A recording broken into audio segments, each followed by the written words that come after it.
atu i le paia malu si tatou matunuu e lenei foʻi i tulā faatalofa atu ai le soafa malumalo Iesu Keriso. Yei!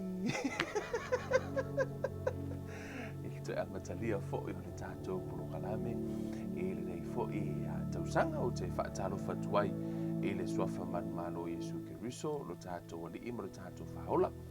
Siukaga e kakula orio ia na ngona lelei mai ia le tatou polokalame. Just bear with me, guys. Let me put up the audio. The audio kako ia mawhai o na mau mamai e tātou ia le. Amen. Ia, ke ronga ngau seki kako audio a. Faatalofa atu soafa malumalo Iesu Keriso, faatalofa atu au nā le atua, i so o se fatawhaitaulanga o tu fatua le ngata i lea ia ole. Pa ia malu si tātou tunu i tina matama mātutua, ma so o se tafa lava le lalulangi. Ia le ngata i lea o tina o le tātou polokalame. Man, thank God for mothers. Amen. I to tele o tina o loo whaapiono no futatalo ma le tātou polokalame. Faatalofa atu ai le soafa malumalo Iesu Keriso. O te faatalofa atu fo i tamā o le tātou polokalame. Whaapeona whaatangaina. Ia loo nei tangata e mawhai o na talatala no i tutonu o lau maota mo lau lawa. Ia po o lunga fu o lau timeline, o lunga o lau telefoni. To te iloa e se le taha ua o le mtaha upule nei o le mafuta. Ile au wa ai fo i ngā so longa o le lalulangi ma le iwai tau o tātou iai. Ia tate va ai lava fo i lele mo te tilo i le atua malana polokalame. Wa au iloa, e au lava ia. Wa au iloa wai fai tutoa lava lona toi e fio mai. Ua o le teimile nei auani o tātou whaatamala, ua fo ni o tātou tuu saunoa ia pe tuu au noa ina le fionga pa ia le atua pe tātou te le ave se tātou whaataua le fionga pa ia le atua.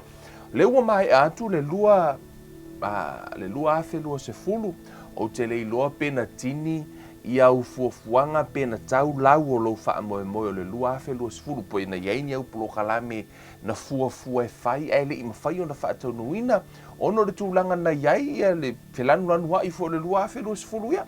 Amen. O leo wa amata le lua afe lua tasi o te iloa o ani mea na tutupu le lua afe lua se fulu. Faafetai i le atua i ni mea na e ausia, faafetai fo i le atua i ni mea e te lei ausia. Faafetai i le atua i ni mea na e au ina ma le lua afe lua se fulu, faafetai i le atua i ava noa na e au na le lua afe lua se fulu. O a fo i ni fatu ma se upua le atua na e maua le lua afe lua se fulu. Vi ia le atua, asea, ono o mea ia na toto i totoni ate oe, o le ua a mata lela a mata le nei fo laungo le nei tausanga, o le a whaapeo na tāpena e whai maoso, o le isi tausanga. Amen. Ina ua tāpena Israelu o le a o i totonu o le nuu o fola ina, na ave le fe au a le atua ia Iosua ma whaatonu ina Iosua e whai le nuu. E ave le ave ai i tangata o Israelu e ta pena ni a lato woso e o malato i totonu le ai ua fola ina e whaapena ina whaapena fo le tātou fo launga o lau fo launga malau sa valinga malau tamo enga o tātou o tangata tāpena tātou woso tātou te o ma tātou ona tātou te leo e tā whawhau i totonu le ai ua fola ina pe tātou te leo na ona tātou atu tātou te momoe mana no foai. No, e mafua ona iai le tātou fo launga. Ina ua o Israelu to tonu o le nuu o fola ina e le atua po o le folanga le atua. Na o ma ave le lei ma mea no mai malatou mai ai kupito, ma mea no latou mau atu i lungo le ala i taua ma lu i tau ma mea na tutupi no latou wola ma so i fui le vau. O mea le nana avea mo latou woso i to tonu o le fanua na fola ina e le atua. Whaapena fo i oe mau. O lau sāwalinga i le tausanga lua afe lua se fulu. O leana e tā pena ina ima e au ina mai ni oso. O vaenga o lau fōlango le nei tausanga. A tonu na iei se fatu na pa ui lau loto i le tausanga ua tuanai. Sa e a mata toto. Amen. Pe ono o tala noa i le tele o taimi e lua lava mea e tā ua i le loto o le tangata o le ono sai ma le wha maoni. O le ono sai ma le wha maoni la e tana o le tuspa ia o vaenga ia e te mawai e avea i lo loto se loto le lei. O lea, o lou ono sai se ia fua mai le mea na toto e le atua i lo loto ma e wha maoni ai. O vaenga ia e avea i lo loto ma loto le lei. Tolu pala e wha pala o lo tala noa hai, ia le tuspa ia, o le tolu o pala e wha, e le o ni pala le leina fua ma iei se fua. E uina ola isi pala, ai le iei se fua. Ai o le pala o lo mana o ai le atua, o le pala na toto iei le upu, ma fua mai. Amen. O le alau te tala noa atu ia te oe mahau, a tonu o le lua afe lua se fulu, sa avea o se tausanga na lulu wai le atua i lo roto. Na lulu wai le atua le fatu i te tonu o lo roto. A tonu e le i tau lau pe te le i va aia ni fua, o lau savalinga wha le anganga i le lua afe lua se fulu. Awana i ngalo ia te oe, o lewa e le lua afe lua tasi, e le aise la au e toto nei, o na fua lea nei. Amen. O le olanga ma le principle o tātou wola mo le tātou soifua, e uma o na totose la au, o na whaatali la ia se iola, ma iola, o lou ono sai la ma e tāo fia le upu lea, se ia eva ai ua fua mai. Amen. Se eva ai ona fua mai. Ina ua toto ma awina mai fo i le atua Iesu ile lalolangi. E le awina mai loa e le atua Iesu le lalolangi. Ona fai lola i o se lenga le atua. Fa a uma lo lalolangi ai ave umatangata. No, o la fo i ono sa i le atua ia. Se ia ho oina na fua mai lo na halo pele to tasi to tono le karesia. O la lava ono sa i le atua. Ono lea, o le principle na fai e le atua. E to to ona toe sele lea. O lana selenga o lo o faatali ai ia le lalolangi uma le tano o le tusia Roma fo mai a o o lava i le fofoanga o lo o ono le fofoanga se ia faalia mai atali o le atua o le tatou te sava vali uma i le teimile nei o la lava o ono le fofoanga o mea uma lava i tutupu i le tino o la e faatali uma se ia toe li ua o tatou tangata i le tangata fou o le tangata i le oti pe ia se ia mawhai ona wha umatia uma ngā luenga le oti a ia wha apeo na wha atuina me o tātou tangata i le tino e le palapea fo mai la o lai wha atali ai o lai wha atali uma le fofoanga ma mea uma i le taimile na Amen. I le taimile na, le taimia e tino mai e lau savalinga le te savali le taimine, o le te savali lo langa le taimine, e te le o savali le tino, au e savali le anganga, o lala e te savali le whaatua, e iai le taimi, e tino mai ai, e mawai ai le tino, ai whaapeono tātou wa aia loa, le tino e lea, e le palapea, o mata upuna ina tala noa, iai le apostolo Paulo tusia Roma. Amen. A o leo o wha malosi tuai mo o a mata tuai le nei tausanga i lau savaringa au e te wha vai. Amen. Au e te wha vai. Amen. Me le mana i ele tātou savali whaatasi ma tātou wo whaatasi ina ia mawhai o na i ele se ku wha maunga. Amen. O te mana o mia oe malau te talo, te mana o mia la unga ruenga, o te mana o mia foi lau lango i so se vaenga i talo sanga o tūlanga umana utou fohai foi. Whaamanuia le tō ia te otou. A vea fo ile nei a vanoi le amatanga le nei tausanga e a vatu ai le anganga a whaafetai ia ma le vivi ia e fo ile loto i le atua ono a utou a paanga re tātou ministry a to teleniso i la tō whaapeona whai paanga mai ma lango fo ile o nanga nei o lau lango ua mawhai ei ona toi whaawawina nei polo kalami. That's the honest truth. O lau lango ua mawhai ei ona whai ngō fie o na toi amataina le nei polo kalame. Ia, a tonu na maua sau malo ronga. Amen. A kongunga umolor ka ko pai postadi. A ngai mai le Kirisimasui, ia ma le tausanga fou, ia matulanga na iai. Ia ngā maua leo lau malo ronga. Ai moa unei. Morsi la fie i la tō fo i lele. Tusanga umar tātou pai postadi. Kusai o mai lava ana po. O la lava tau wha uma unga ruenga. O ngai au mea ngā puku a fo ilele. Ia, whaafetai i le atua. O nā tātou mai tātou te ngā lurue.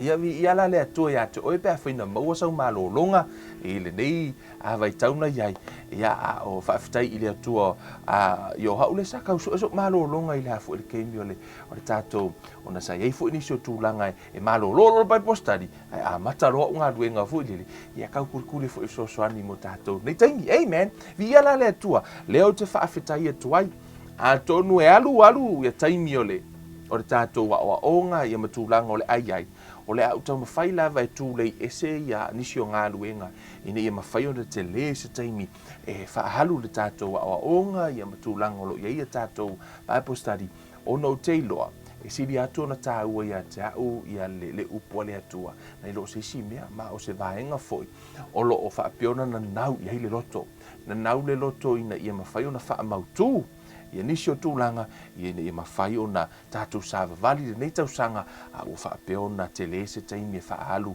mo tātou umalava tanu ta ingana o tātou umalava ia ina ia mawhai o na mautu le whiongpa ia le atu o tātou loto amen sei tātou talo ia ele amatalia ia le upu fo ia marfa malosi ia ele nei fo i tūla ia mole sao le tātou sāwalinga whaaleanganga le tūra mātou tamavi ia la fio sao ni fo i tamai whaapeo na fola ina lau upu i lau whanau whaafitai mo i nā tou whaatatalo i lau whaamanianga i o lātou loto a vea le upu le āluruina ili nei i tūla a vea o se whaamanianga i o lātou wola masoifua ina ia whaapeo no lātou malama mo lātou au nai i lau fio e ala i lou fina ngalo tama whaamanuia tama i le upu le a whaapeo no luluina whaafo i le vi inga i la fio ono le suafo o Iesu Keriso wa ole mabala au tuai nei amen ma amen hallelujah amen hallelujah ole vaenga o te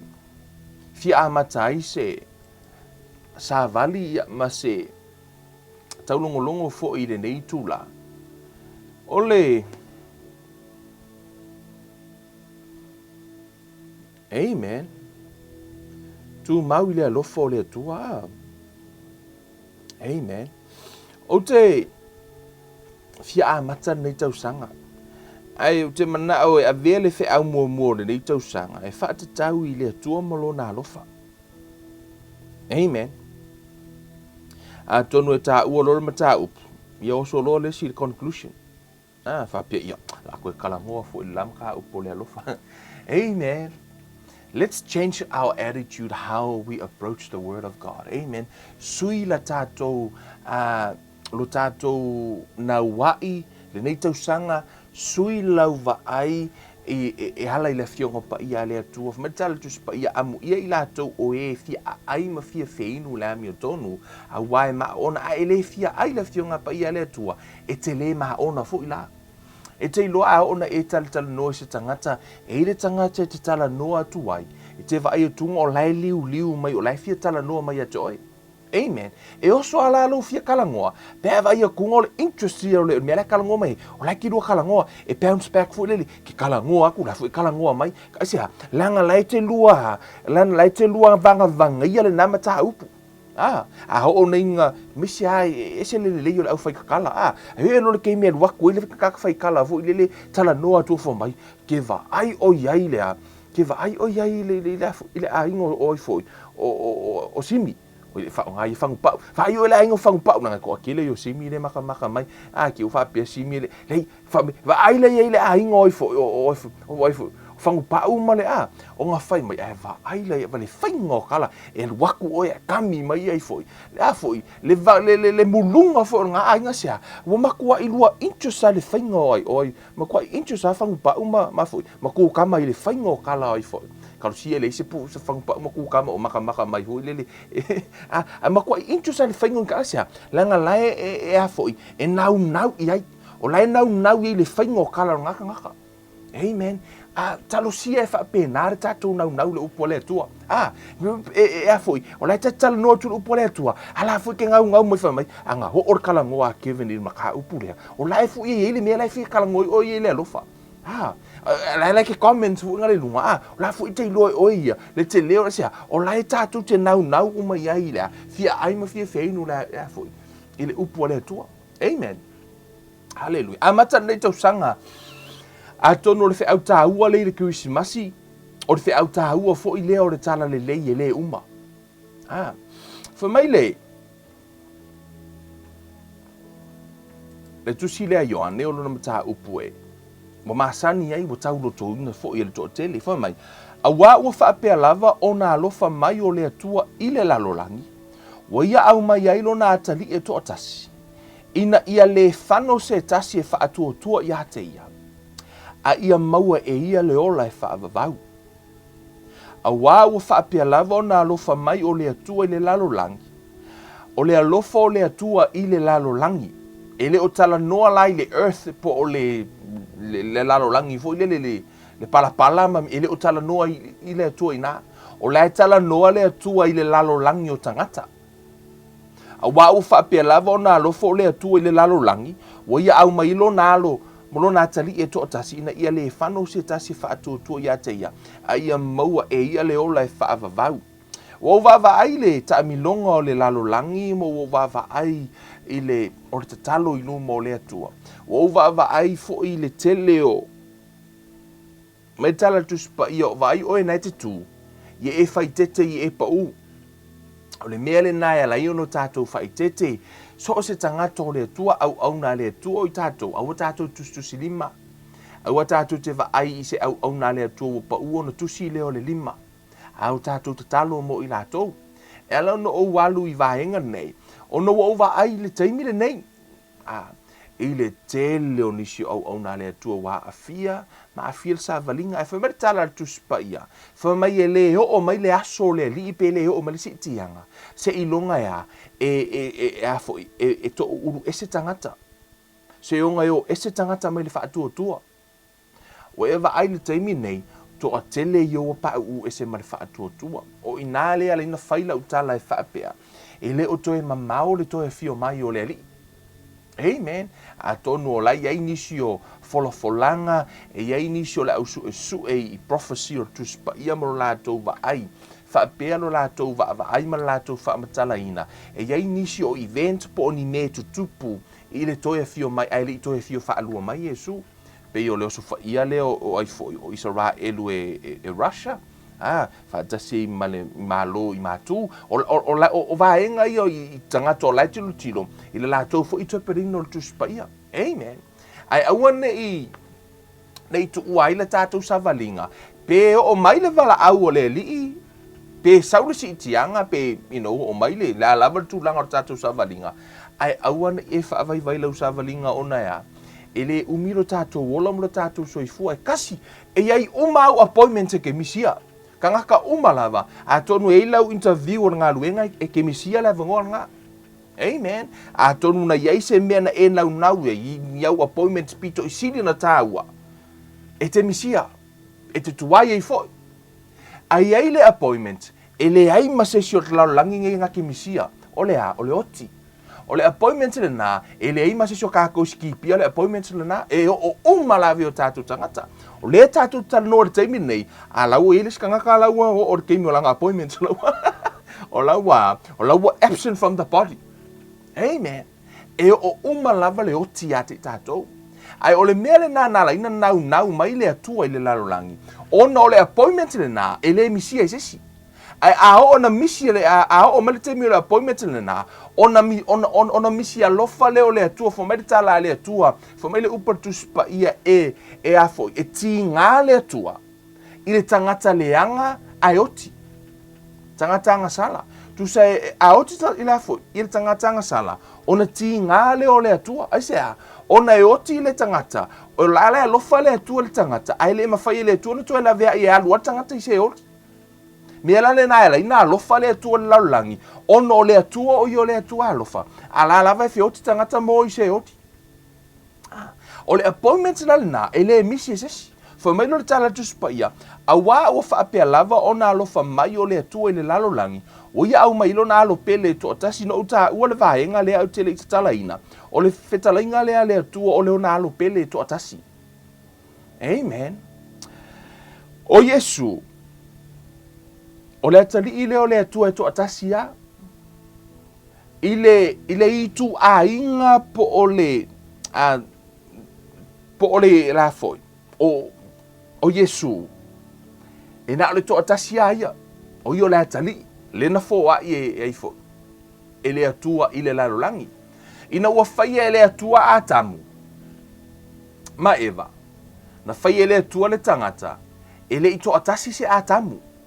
Ina ua whaia e le atua le tangata. E toa lua o le whawhine o le o tamaloa ma le tane. O le tane ma le ava. Tamaloa ma le tane. O le tane ma le ava. Ia po le tamaloa ma le whawhine e lua la i tu a inga na whaia e le atua. Two kinds. O le male and female. Ina ua whaia e le atua le tangata e le tasi la. Ina ua whaia e le atua wana mua ina whaia e le atua angelu. Nai te wa ai e iai ke rupi. E iai angelu serafina maitu ngā angelu ese nai tā ua fo tu spaia. E le tasi la se angelu na whaia e le atua. O Iesu e le I whaia. O I o le atali e to atasi. He is the only kind na ona ia lava le I tu a inga. E le I lava la se isi e peo Iesu na o Iesu lava. E le isi si peo angelu tele angelu peo tangata. O le tane male avai to tele. A o Iesu na o le tasi lava o le ala le I tu a inga le na. Na ita ue lumo li ane mua. Fa mere tala tu spaia. Sai le amatanga le loko ia po le upu. Sai le atua le loko. O le atua fo I le loko. O Iesu la, wa na o ia lava le loko, e na o ia lava le loko. He's the only kind. Pe na ona ia lava le upu. E le ai lava sisi upu. Na o Iesu lava le upu. Paule na o le itu a inga na le to atasi lava. E pele la I le atua le upu. Ona whamere tala tu spaia. Wa ia faa sili ina la na upu na ilo lona suafa. E sili atu I le atua, ana upu po lana lona atali na ilo lona suafa. So he's the only kind na au maila e le atua lona atali I pele le to atasi. Tātou te lefi nau ila le mata upu lea. Ona iai nisi, la tau te taritonu le mata upu lea. Fai mai o Iesu, o I o le tasi o me kaeli. Le tasi o angelu. Michael the Archangel. Iai nisi fai mai o Iesu o le whaawhiangai po o le uso leo satani. Which is not biblical. It's not in the Bible. But I really want to whailoa le afoi. Le upu moni ma whailoa le fiong pa ia le atua. Na o le toa tasi lava Iesu. Mai lona I tu a inga. O ia o le atua. Le fai merita dusu pa ia sai le amatanga le loko. Sai le atua le loko. O le atua foi le loko, that's the kind. E na ona ia lava le upu, ele ai lava la sisi upu. Amen. Ele ai lava sisi upu. Sai le amatanga le upu, sai le atua le upu, le atua foi le upu. Fa mai le tala le tus pa ia, no wapongi sala o langi le fofoanga, ona feta lai leo le atua. O ia o Iesu o le upu. O Iesu la, sai le anganga ele Iesu na tino. Ai na ala na avea o ia matangata, ono o le tangata na fau I le whaatusa o le atali, pe na fau I le whaatusa o ai. O le tangata la, o le fōlinga va aia leo le atua I le tino. Le tangata la le na sau Iesu avea matangata, ina ia la vea I le tangata, o lea la ua tele ai la atali, o le atua. O le alofa la o le atua le lalolangi, o le alofa o Iesu. Mena na ina fai mai le tala o Iesu o outou o uso. Why? Because ele I faia mua se uso o Iesu. Ele iai so no uso o iai o ia na o ia lava le atali. He was the only begotten. No one na o le tasi lava le atali o le atua na iai. O le ala na ina ua nofo le atua Iesu na ona ia le itu ainga. Na o ia le loko, ina ua manao ia for my he laid down his glory, for my na ia ave esia lona mamalu, o lona mamalu le na winga whaatasi ma le atua, na ia ave esia, aina sau e maliu ma tangata, ina ia whai le tangata mauso. O ia lana soso o le tangata ma le atua. So when it comes atatu va aila ile Alofa ole atua le lalolangi, e o lava ia Iesu, o le tangata na Iesu ia le atua. O le tangata na Iesu ia le atua I le amatanga, o le atua le tama, o ia o le anganga, o le atua le alo, o ia o le anganga, o le atua le anganga pa ia, o ia o le anganga. I le teimi le nei, e le oto iai la le fo le tolu ato oto ale na oni anganga uma. O laua nofo o Iesu, i le tino lea, la fo i le tino e le pala. I le atua la, o le tangata la, o ia na suia le atua. O le atua le tamā, le atua le alo, ma le atua le anganga, o le atua le alo la, ua whaino na tino. Laua iai mo meo la e pupu ona lima mo na vai whai ma wha manatu. A laua ola i le tino e le pala, le tino le to e li uai i tātou uma. Ina ua maliu Iesu, o i lātou uma lava o lai e ia, lātou te tali tonu ma wha atua ia te ia, o i lātou la le nai toi tū ma le tino le nā, peo no whai atu o oe mahau, lea nā leina whai mai Iesu, o toua, o uso. Ei, me whai mai o te le ma, o tau mor whai upuna tu spaia. Matala Iesu o te le ma, I am not ashamed to call you our brothers. Whai mai o te le ma, e ta ua o tau, o a oso. Mua. Ele ifi oso ia, i se si aka kou. Aise, ono Iesu, e na o ia li tu ainga. Ai ua sau a vea matangata, ina ia whai tātou ma whanau a lea tua. Amen. O le mea na le na foi mele tatu pa ia o fa pe lava na alofa mai o le atu le lalo langi. Wo ia au mai lona alo pele to tasi. Ina ia le fano se tasi. Fa tu ia te ia. A ia mo e ia le ola e fa va. Wo. Ma fau ile. Ile amatanga o le tatu savalinga. O le alofa ole atu na ia vala au ina I tatu. Excuse me. E whai ma whai tau osi tau langa ma tupu. Ai tu tono tu se whaalinga. King and priest. Fo me o tātou a vea ma osi tau langa ma tupu. O lau walauina. I tu tono la tu si ale mua Samuel. Tatou wo e au mai se ata le avatu I se fe au mo oe. Ile mua Samuel o lona mta upo se fulma le lima. O ile na o le tala masani, o ile na tuli ai ele atua ia saulo e alue. Fasi amaleka ma awani au mese mea. O le vala awina, o le alofa ole atua marutua autou. Ele I aise, ele anga vaa le tama leo oifoi. O saulo ile no foa e vea matupu. He's not entitled to be a king. Ele aisona anga vaa iai. Ai o le atua na tofia. Ele ia mana ia nisi le tangata le ele ianga o Iesu isi. Ai o le atua o ia na wha mamaluina o ia na tofia. O ia na filifilia. Saulo e avea matupu. Foi mai la i o tala tuspa ia ino ua avea I ele atua le fe au e whaatino ina le fasio amaleka. Au ana Iesu me o lava I tupu fasioti uma mamanu te pe uma. Ai foi mai le tala walu awa uma na fasioti ameleka. Ai na tele ia, na ia lave ia mai le tupu. Faatasi ma manu le lei. O le me tonu le tangata. Tato fai tau le tala fa mai la ia, o mai la I fa mai. O fai atu Samuelu ia Saulo. Sau se io tau atu ia te oele mea ua fetalai mai ia Jehova ia te au na po. O fai mai o ia te au. Ina fai mai ia. O fai atu Samuelu. Sa le whaia ea oe maali o I tu ahingo Israelu ina o whaatau waa oe I lou lava manatu. Sa whaau ina foi oe Jehova e whai matupu o Israelu. O Saulo, peon o whai atu, na manatu whaatau waa iai le I tu ahingo Israelu, I masesinga manga ia Saulo. Ai ono o le atua, foi mai ea, foi mai sa whaau ina foi oe Jehova e whai matupu o Israelu.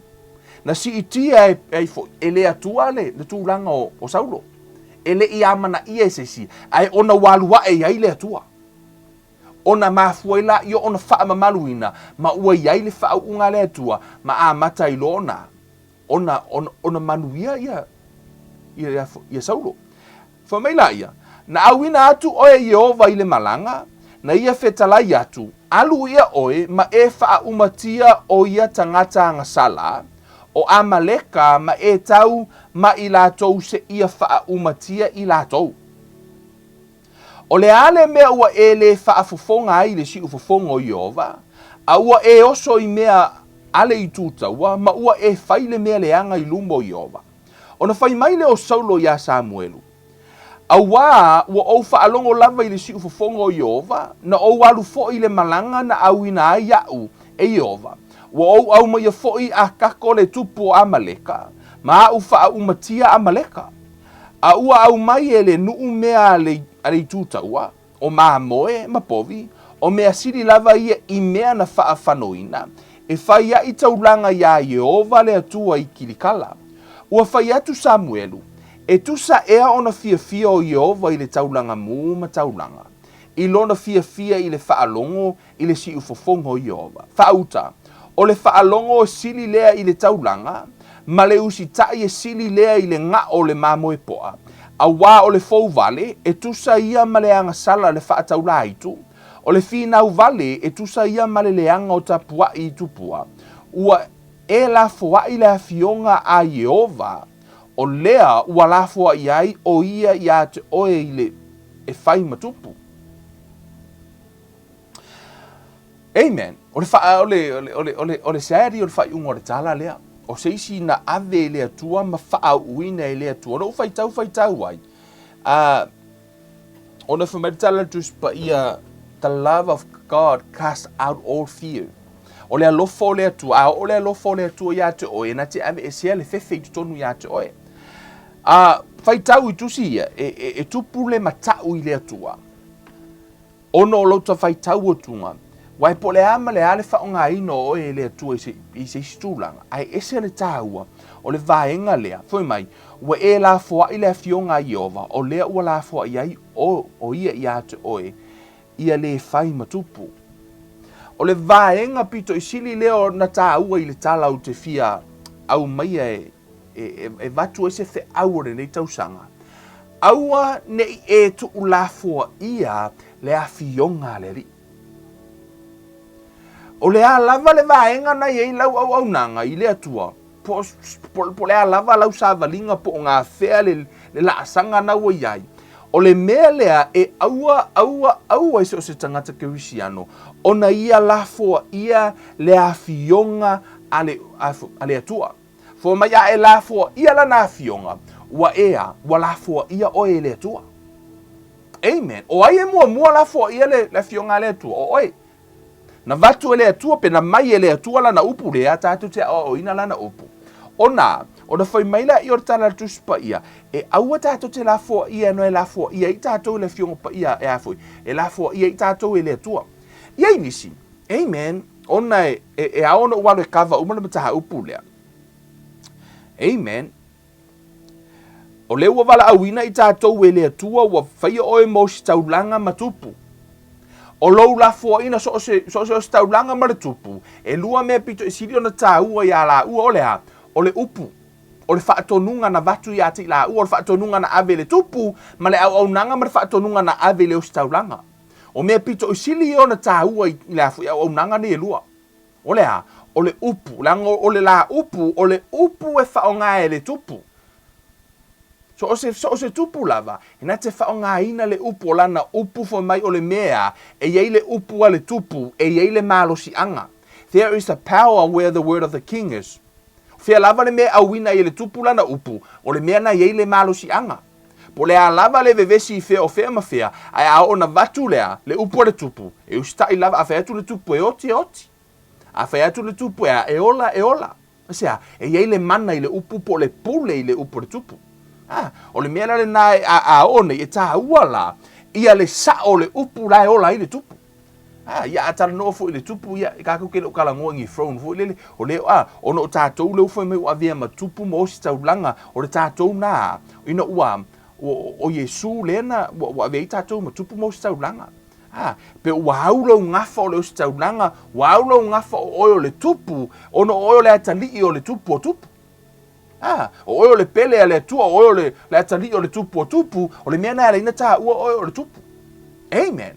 Ai o loutou finga la oyo le tupu ma ua vala awina oe le atua sa lea mana ia oe, e se isi a ua vala awina oe, e le ia mana ia oe pole alava, ai ua mana ia oe le atua.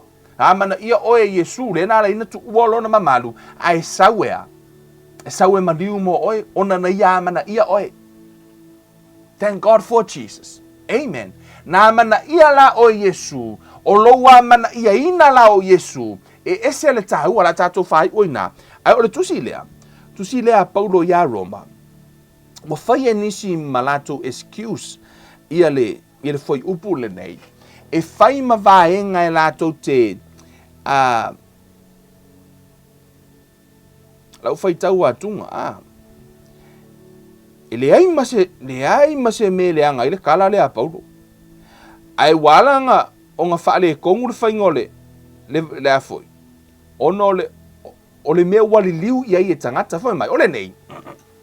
Se a tātou upu i nei mea, a whai ua au mai tātou le atua, o ai se whaasanga tau mai i a te tātou. O ia lava sana le whaasau ina lo na lava alo. A ua tu ina mai o ia e sui ia i tātou umalava. E le foa i fua mai ea e ia i a te i tātou mea umalava whaatasi mai ia i se a. O ai se na te moria le au filfili a le atua o le tau a mia tonuina mai. Le ala e tala no ia tātou. Tātou na filifili e le atua o le ua a foi. E se le mana i o lata whai tau i le foi. Tusi le a Paulo. Ona e pia, le se whaasanga kau mai a kākou. Pe a kōwhia kākou i le atua, kākou le au filfili a le atua. Amen. Fai mai la ia. O ai se na te whaasalaina mai, o ke riso o ia na maliu, a ua toi tu mai lava o ia, o lo o i le tu tau matau foi o le atua, o lo o fautua foi o ia mo i tātou. O ai se na te whaate e se ina mai i tātou i le alofa o ke riso. O le puapua ngā ea, po le atu vale, po le sauā, po le onge, po le lava, po le pongatia, po le pelu, whaapei ona tūsia, ona o oe ua whasioti ai i mātou i aso uma. Ua whaatatau wina i mātou e pei o māmoe a whasia. A ua tātou manu māloa i ai i nei mea umalava, ona o ia ua alofa mai i ate i tātou. A wā ua o mauti noa, e le mawhai e le oti, po le ola, po le angelu, po o alii, po o e malolosi, po o mea i nei ona po o mea atali, po o le maualunga, po o le loloto, po o le tasi mea na whaia, e le mawhai e ia mea ona whaate e se ina mai i tātou i le alofa ole atua, o loo ia ke riso Iesu lo tātou wali. Ela no vatua tala le a tele aluatu e vatu le tu le te fia tala no ai. Ono ole whai tau lea, e tele na whao ngā ina e the grace preachers. Ia po o the prosperity preachers. Did I say that right? Yeah. E whao ngā ina tele, ele toa tele ia foi upulea. E alo mai ai le vaenga foi lele o le taimi la vete talia Iesu. E alu o ke meki ala walu le langi. Which is true. O lo talia ina o Iesu, e te sao i le langi, o le fesili la o lo, to fesili ina pele to atele. A o lo na e talia Iesu e sao le langi. A e anga sala ma e foi no le mea. E te alu nai le langi. E le tala fuele once you save, you save. O leisi na o onga o lo ia le taimi nei, o la fu e fete e na i malea, ma leisi a o onga i leisi tu, au te mana o e avatu. Ona, whameritala Paulo i le toi mariu wha alua Iesu. Amen. Whameritala tu spa ia i, e leise mea ma whaina ave e se i tātou i le alofa o le atua, e sao. Leise mea na e laina o aritangata mi o le anga a oti, e ti ngā le atua ono le alofa. Ele i mawhai ele o le afoi. Ele i mawhai ona ave sea mai lea. Le alofa o le atua. O la lava e o ina oti. O la lava e alofa le atua iai. Ai le mawhai ele atua na whai se mea ono o lana whirwhilinga. Amen. Whape nā foi oi malau tama o lo watali i malo wafine. Po le a lava le leanga o lo watali. E fei kai uma iei le lalo langi. E ave lava lo watali, ave loka i se mea leanga na whai. E le mawhai ona ave e se ai lo alofa ona na whanau mai lo manama. E te alofa i ai. Po le halava le kelo mea le anga lau kama e whai e kufo i ake oi. E te alofa i ai ono o lau tama. E iei le alofa nai toni e te oi. E le ai la se mea mawhai na ave e se mai lo alofa mai lau tama. Aia, Ai le mawhai e oi ona tau fia lau tama mai lea. Mai lana ia whiwhiringa lai whai. E te alofa ala iai. Oa, o toa fia i tātou ni mātua, tātou te alolofa e tātou whanau, ai le mawhai o tātou alofa ona tau fia la tātou whanau mea la tō mea lai whai. Amen. La lawe whaile la tō roto whaitalia. A oa, wa ave ese la lo alofa. No, o nā lawe te alofa. E le o mawhai o nā ave ese lo alofa. Pe o le a lava le me whai, pe whaalonga kā pe le lei e ke alofa o nea, o lau tama. You know, I remember, you know, ya uia ma ola ifo uia I tono lo ainga ia malo tina. Ha. E ifo ia stasi o tausonga. You know, tausi fa tasi ma ua. You know, I'm telling you this brother ilo uso matua le. Ke va ai o ia fa tra ala utala ka ilo so lo makwa a fo ngol fa na ko ngai fa ngalu. O makwa malo vale ila so. E uma I ol makongu. E a fo ngole me ka ke fa longa kunga o a fo o la e fa misa mai o fa lo le ainga misa mai ma fa fingi o le ainga e ngu pia solo o a fo o me uma fo mo la sa e o mo fa kala pisi ngai ainga o fa kala pisi o ku sa mo I kuruma ku se mala mai for kai hao ku so ma ko fa fia ngai fa ma ko mu e la ka ma ngai lo le inga nga lo ha mo fa kala pisi o le kele yo Whakarapi se ngai ainga whain mako sakai lea. O ringa lau tala. E ino sia solo mai mako ngu. Ai o mai I wa ko akuri whaafia I sio ki ngā I lumo o lea foi. O ko miki on mako ngu e o I pule a o. O ko akuri whaafia I. O le te o turi mai male a o ngā. I nou whaasala mai ele nuu. O mea uma inga whai o le ingo sia solo mai ele ngu. Ai anu aloki ngā alu ko akuri ele ngu.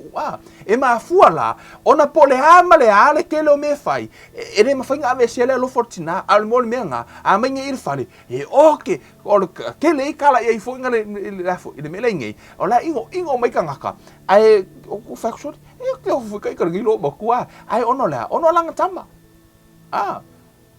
La kua ui rau ka wha, au ka karagoa ia.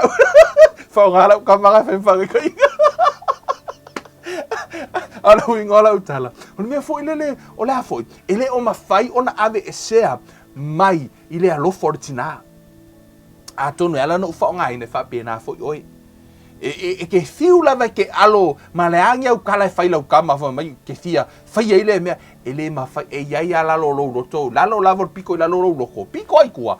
E ke fiu eva ese. E ke alofa o lau tama. E te alofa ono o lau tama. O lau tama. O le mea la whape nā fo I la le wing o le afo le tala noa le a paulo. E le ai lava se mea e mawhai ona ave e sea oe mai le alofa o le atua. Na o ai. E whai alo roto whaitalia. E iei la le mea na tala noa Iesu o inare ala ino mana o e wha manino I e wha umatua le tātou pulo kalami. Ma se upu wha mahalosi mo. I tono le ane sulma le 5. O ire na tala noa Iesu ma tala noa I lungo o ia o le vine moni. Ele na o se vine.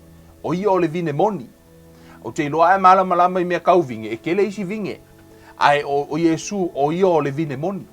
Ina o sauru le tala noa Iesu I le vine a vea o ia ma vine. O mai le tala noa Iesu I le ta upu le iwa. E whai upu iwa. Ta upu su 5 whai upu iwa. Wha mai le tala Iesu. Whaapei o nā alofa mai o le tama ia te au. E whaapea lava o na o alofa atu ia te outou. Ia tū mau pea outou I lo alofa. Amen. Wha mai whaapei o nā alofa mai o le atua ia te au. Wha mai whaapei o nā alofa mai o le tama ia te au. E whaapea lava o na o alofa atu ia te outou. Ia tū mau pea outou I lo alofa. O le atua nā alofa I lo nā tali. Nā alofa foi la foi. Ia lo nā tali I lon tama. Whaafefeo na whaatino le alofa lea. Amen. Whaafefeo na whaatino le alofa lea. Ono le te le o le te aure le lalo I fo mai. A whaito te tausia a upoloa inga ona tū mau leo outou I lo alofa. pei ona o tausia polo inga lo utama ma o Tumau ile Alofa. Amen. Foi mai le fetalai ngā Iesu auto tausia upu. Foi mai auto tausia polo inga ona Tumau le o tau ile Alofa. Pau leo le au wala e mawhai ina pipi ile la ile vine. La ilunga atu. Olea, o loua si ta ile upu ale atua pete usi ta ile polo inga Iesu. Foi mai Iesu a outou Tumau ila upu. Foi mai a Tumau fo ia upu ya te outou na ilunga atu le tatou tano ile si aso ele foi mai le atu Tumau upu ya te outou to te ole atu le tamao na fai le mo outou ono le upu. La to te pipi. La to te pipi. Fa afete o le pipi. O le usi ta ila ia Iesu malana upu. Foi mai la ia fai to tausia au polo inga ona Tumau le o outou ile Alofa. Pei ona o tausia polo inga lo utama ma o Tumau ile Alofa. Lena tātou talanoa nei, ele aise mea mawhai ona ave e se i tātou mai le Alofa ole atua. Whaafewhea la ona e Tumau ile Alofa. Whai mai le tāna tuspa ia a whai tau te tausia. If, ole upu, if, e conditional. Tuso o lona winga, e iaile si tū. A whai e te tausia lona winga, on whaatau nuu la i ole upu Iesu. A whai e tau te le tausia, lona winga e opposite lea, i le outcome. O lona winga, o le mele na, e avatu ia te oio lau whitwhiringa, e whaia le mele peo promotion fo i le TV. You know, na e whaasau lava promotion, whaatau nei sau tā vale. A whaia te whaatau le tā vale le masina le nei, o le a maua le tolu awhi tā la. Ai a whaia le whaatau le masina nei le sau tā vale, e le ai sau tolu awhi tā la. Whaonga hino le upu a whai. Whaapena fo i le upu le atua. A whai to te tausia a upoloa inga, ona Tumau leo outou ile Alofa. Pei ona outou sia polo inga lo utama. Ma o Tumau ile Alofa. Let's go back il tala ya saulo. Na ave ye le atua le upu. Na ave ye le atua le whaatonunga. O le fesili na Tumau i aila ia saulo. E le i tausia na ia lafo ina le whaatonunga pe na ia lafo ina le upu o le atua. Ona whai maila i o tala Samuelu ia Paulo. O ia Saulo. Ona ua e lafo ia le upu o le atua. O le mea lea wa lafo ina ai o e le atua. Fo mai ona ua e lafo ia le upu o le atua. O le mea le na wa lafo ina ai o e le atua. Wa e tu lafo ina le upu o le atua. O le mea fo ina na ua tu lafo i o e le atua. E le tu ave o e matupu. Whaapena fo i la i. Tātou i o tātou maua luma tātou te o i le langi. Ai kako ke lea manga ia le upu pe tātou te tau whaatau wa aina. Pe o tātou te le tali tonu ina le upu o le atua. Kako ako fo i la ia. Fo ma tātou supa ia. Tātou te lea. Na te tu lafo ia fo i tātou. Ona la o le iai le afo le fe au fo le o lai tutono o mafau fau tangata. Lai se me mawhai ona alofa mai e se au le alofa o le atua. Pe o ke anga sala e kalia au le atua le langi. Really?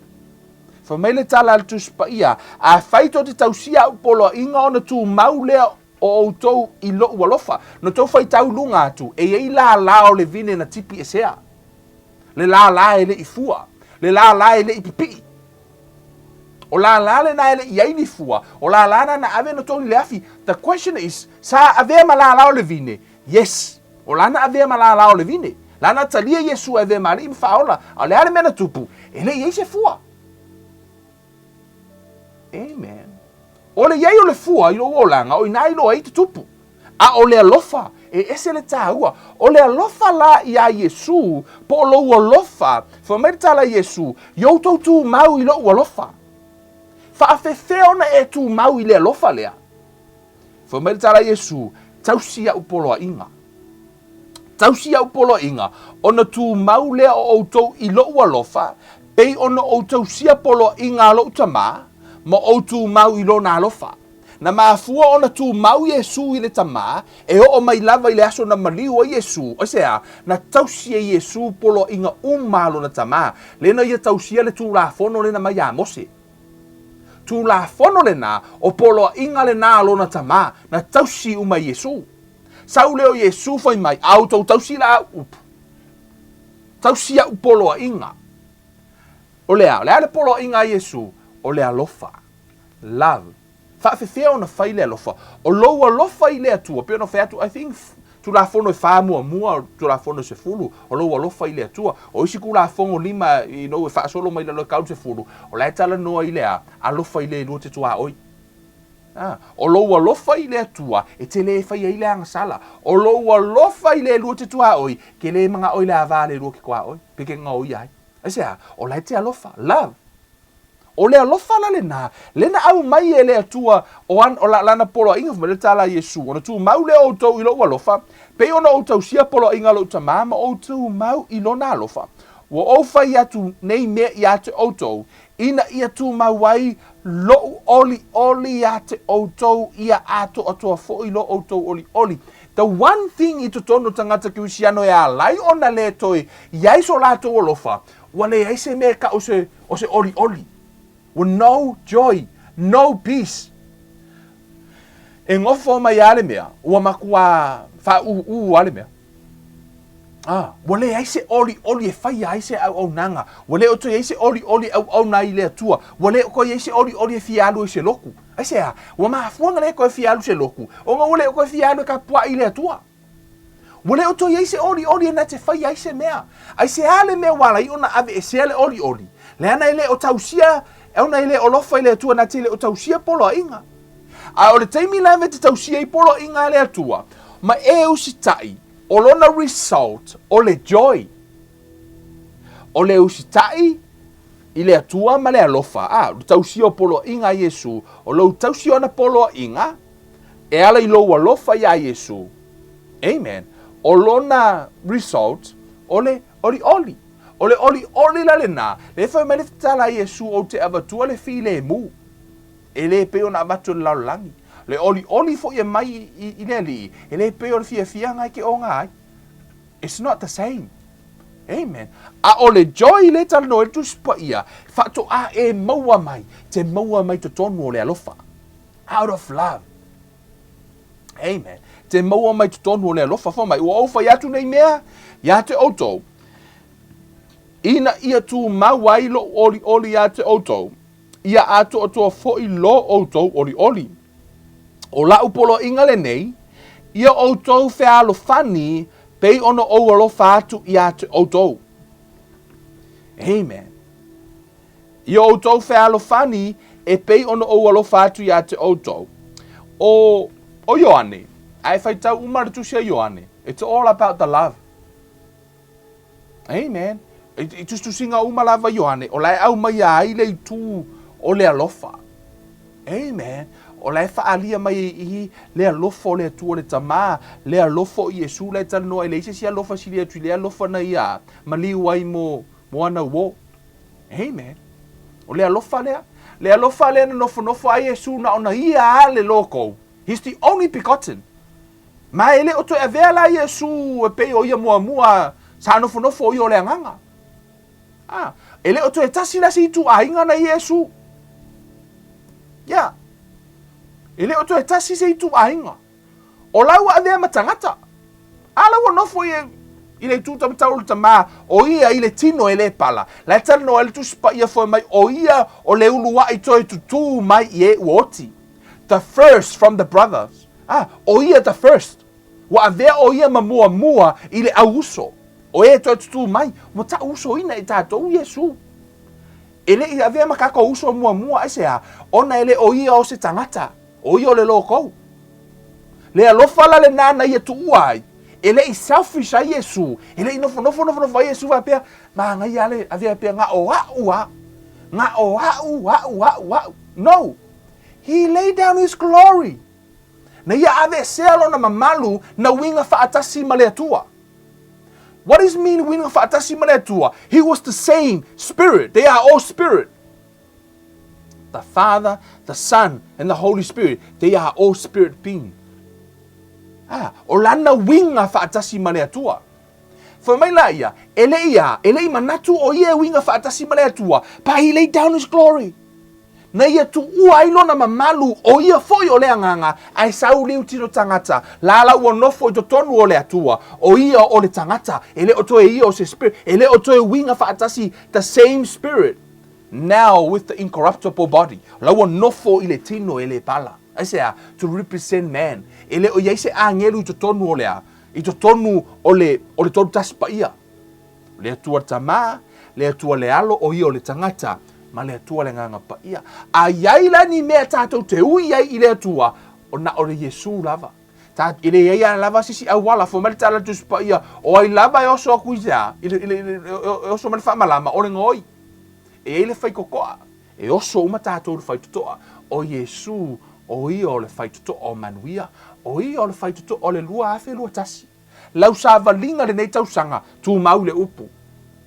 Fo mai tala Iesu yo tu mau ya upu. Au tu mau le upu Iesu. O tu mau fo ile nailea. Ile ola e whaavavau. Amen. Awane ingalo o mea uma o le tumutumunga o lau savalinga. E o ngā totonu a Iesu. Lau whiriwhiringa o nei tausanga. I lau ainga your marriage. Lau unu ngā lii. Fai se suinga. Lau unu ngā lii o la tausanga lua afe lua se fulu. Fai se suinga nei tausanga. Hanga inga I luma le lua savalinga. Mal tina ma le tama ma lau whanau. Fai tama. Sau kai me spend ma siau whangau. Sau kai me spend ma siau tolua. O e ka whao le paka. You know. Au ki fia kamaleanga o e ke le lei. Ioi. Fai se suinga I lau savalinga. Amen. Sui lau savalinga I luma o le atua. Sui lau savalinga e te whaia I luma o le atua. Fai se suinga nei tausanga. Le ngata I lea, whai le ilopo. Po iai se pisi ngisinga whai aku le atua. E fai se whai. Fai whianga e learninga. E le kango e whai kupungi mistake a like mo e learn mai ai. Au e ke whewhe I me se. E ke re o hanga sala pe making a mistake. No, it's not a sin. It's a mistake. Alu e whai fo mele tala tu spaia. O le alava le mea ua mau e ulima e whai. Whai. Amen. O ani mea o i ulima, whao ngā. Kei mire ngai, au e koe ngofo whaalongolongo ti ngā. Amen. Tātou ngā lulu e manu o au. Amen. A whai o tonu le lotu wala au inai o si kua whai lau best. Whai lau best tonu o lau e kāle sia nei teimi. Ua whao ngā ina o e le atua, ua mau o tātou wa wano o e le tupu mara staulanga. E ala ia Iesu. Au alangi e koe ku ulafua. Ia le avano o tu uina mai e te tātou. Vi ia le atua. A vea Iesu ma tumutumunga o le nei tausanga lua afe lua tasi. O ia le ia e tumau I lona alofa. Tumau I lana upu. Ia a whai fo ina e nga e sai step fo I le kako kirisimasi ma kausanga faule ngai ngai. Au ane ngalo ia te oi. Fo mai e wha mahaoni. Ia e whai loa I le atua. Ma e tau ia te hia wa e anga sala. I know we all for sure. Amen. Ai au ane I tu uailo tātou nau I lana upu. Nau e whai. Tātou usta ia lana upu. Whamanuia mai le atua le tātou sa valinga le nei tausanga. I o tātou usta ta I lana upu. Mo tātou whaamua o ia. Tātou te maua ai manuia ma le ola e whaavavau. Le tuan mātou ta maa whaaftaila upu le nei tū la. E amatalia fo I o ngā luenga ma whaiva. I lungo le nei lau pepa le nei tausanga. Tama tu ina atu I o lumo te whaafetai I lo wanganga ma lo fisoasoani mai. I le amatanga. Au mele malosi. Au maia le upu moni. Tama, mō lau whanau mo le nei tausanga ma le mātou fōlaunga. Ia whaapeona ngā lue o e awane I aise. Awane I whaavanoa ina pe whaonga ina le nei lau pepa e au wala tu aise pe pelo mai le ti Apollo. A ia whaonga ina le nei lau pepa ma le nei au nanga tama. Tau o lau upu ma lau wafionga. Whawhanga ina ai o mātou wola whaaleanganga. O ani mea e le mai lau wafio. Ta puni ina o mātou talinga whaaleanganga. A ia whaatanga na o lau upu tama. Ia o I loto o lau whanau. Whaamanuia. Ia te I lato wa avea mapaanga o le nei ngā ruenga. Whaamanuia ia te I lato o he onofo tatalo mai. I mo le nei ngā ruenga. Whaamanuia I ainga. A vea le mātou fōlang o le nei tausanga. O se tausanga pito I sili o na manuia I le mātou wola. O le mātou fōlang. Whaamanuia tamai lau whanau.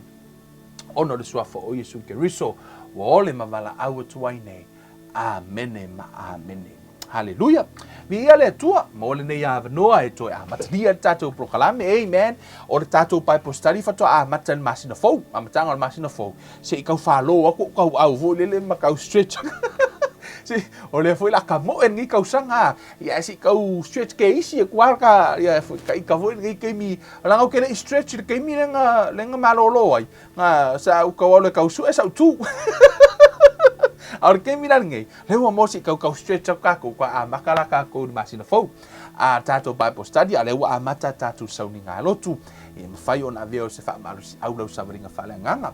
Mo pa anga o le tato wa ministry ila to o fai mapa anga e le te mino uta ua tuai ya lo tala no ile au pa anga I me tau tupe la to ina finance mai e le te mino uta ua ile au nanga fo ile le ua umona matu fatino ino le traffic traffic.com le fa piona sign up ai ia e pui pui lo mota mo lo lawa ile tūlanga tau fo ino le mea mai mea o mea leanga o lo tupu no internet so se mea leanga e mawhai ona e mawhau iai o le mawhai ona poloka ina le system lea ole nofo le nei mawhau I le lii ma leanga le lei o le atua o te ilo le vahenga umalava le nei o au nanga e ao ona o tau mawhai fo e whaise au wala e fiso soani e tua ia te o tau ona ile e kering kuper kako ministry ile teimile nei ao mo I la tau le la mata tuai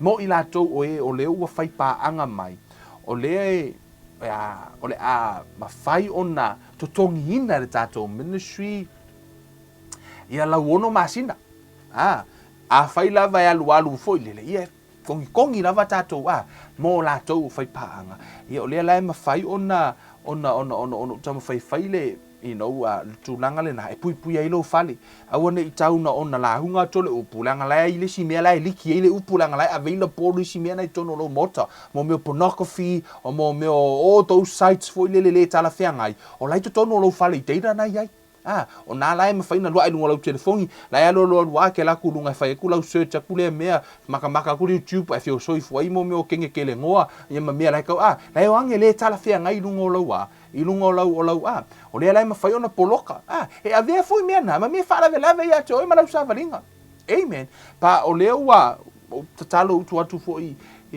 loto le nei fo I vai tau o tailoa what a really nice e a fo I onga lai maupeanga mawhai ngoka whai au mai au kou le ilangai ko kongi lau vahanga so I think for 6 months a fo I lele mo pa anga lava ia I lato o lo ofiso soani mai tūlanga tau finance tato ia le mawhai ona o lea lava penga e sowing ka I lima ka lai ko mo le ka e whai mea ka I lima ka la fo I lele man appreciate lau fo I le mea you were also part of all tato bloka la melia tau mawhai I really love to sow back to you te mana o toi lulu watu ia te outou ono outou o ele lei o pala lei mo I la tou la ele o entitled le tūlanga lea mo I la tou ele o support financially for ile totono tato for le mea you can go on traffic.com TRAAFIC traffic.com e te alu ina ia ona e subscribe la ia ma e sulu ono ta la fitsu sele ile masina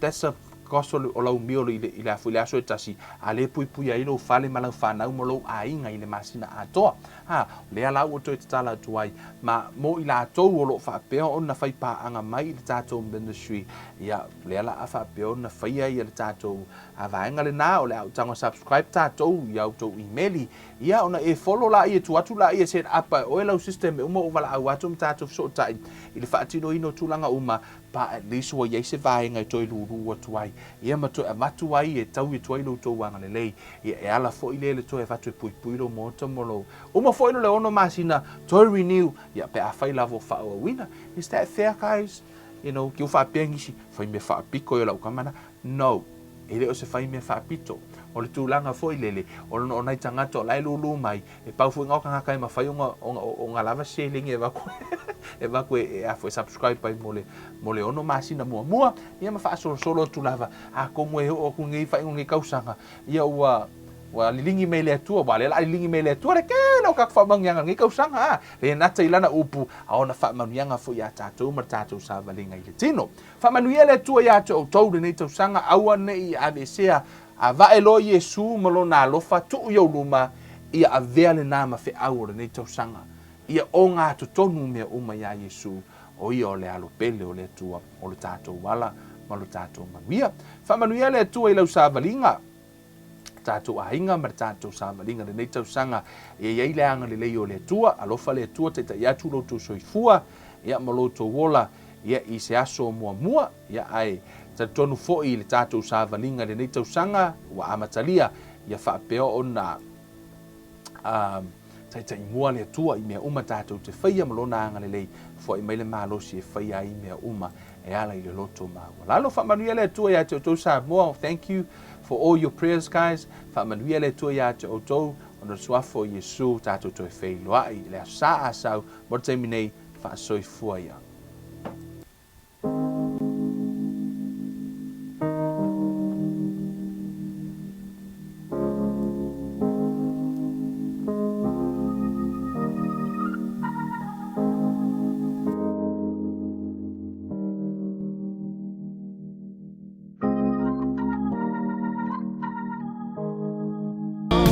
Some of the good seed will fall on good ground.